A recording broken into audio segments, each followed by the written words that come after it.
Many times Christians measure themselves in achievement and not becoming.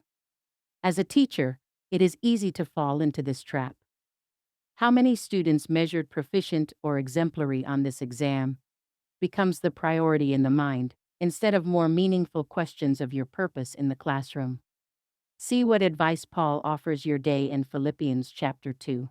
Therefore, if you have any encouragement from being united with Christ, if any comfort from his love, if any common sharing in the Spirit, if any tenderness and compassion, then make my joy complete by being like-minded, having the same love, being one in spirit and of one mind.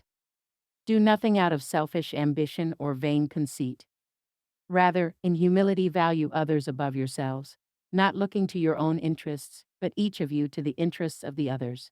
In your relationships with one another, have the same mindset as Christ Jesus, who, being in very nature God, did not consider equality with God something to be used to his own advantage.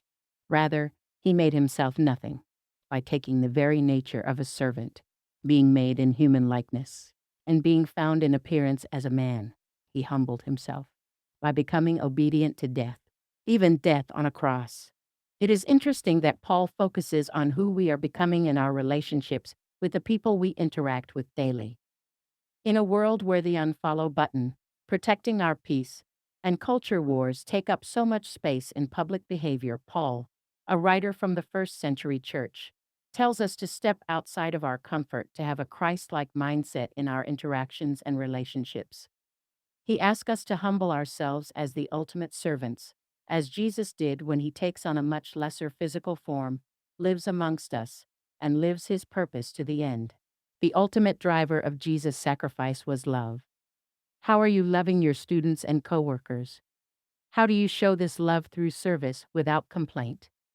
How can you value others above yourself today in a world that tells you that your peace and happiness should be the first priority?